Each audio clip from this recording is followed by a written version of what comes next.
నిజామాబాద్ జిల్లాలోని నూతన కలెక్టరేట్లో కలెక్టర్ నారాయణ రెడ్డి ఆదేశాల మేరకు ఆ అధికారులు గణతంత్ర దినోత్సవ వేడుకలకు ఏర్పాట్లు పూర్తి చేశారు. ప్రతి ఏడాది గణతంత్ర దినోత్సవ వేడుకలను పోలీసు పరేడ్ గ్రౌండ్లో నిర్వహించినట్లు ఏసీపీ సంతోష్ తెలిపారు. ఇక జిల్లా కలెక్టర్ పోలీస్ కమిషనర్ ఆదేశాల మేరకు రిపబ్లిక్ డే ఉత్సవాలు కలెక్టరేట్లో జరుపుతున్నట్లు సంతోష్ వివరించారు. ఈ సందర్భంగా రిపబ్లిక్ డే రోజున దినోత్సవ రిహార్సల్స్ ను నూతన కలెక్టరేట్ ఆవరణంలో నిర్వహించారు.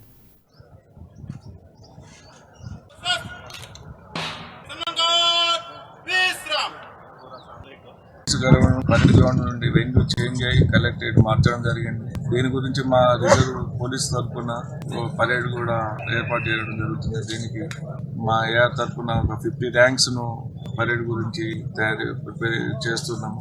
దాని ఏర్పాట్ల గురించి నేను హెడ్ క్వార్టర్ ఏసీపీగా మా ఆర్ఐలు అనిల్, శైలేందర్ నాయుడు కూడా గ్రౌండ్ ను పర్యవేక్షించడం జరుగుతుంది. దాని ఏర్పాట్ల గురించి గవర్నమెంట్ ఆర్డర్స్ ప్రకారం కలెక్టరేట్ మార్చడం జరిగింది. పరేడ్ గ్రౌండ్ నుండి వెన్యూ చేంజ్ అయ్యి కలెక్టరేట్ మార్చడం జరిగింది. దీని గురించి మా రిజర్వ్ పోలీస్ తరఫున పరేడ్ కూడా ఏర్పాటు చేయడం జరుగుతుంది. దీనికి మా ఏఆర్ తరఫున ఒక 50 ర్యాంక్స్ ను పరేడ్ గురించి ప్రిపేర్ చేస్తున్నాము.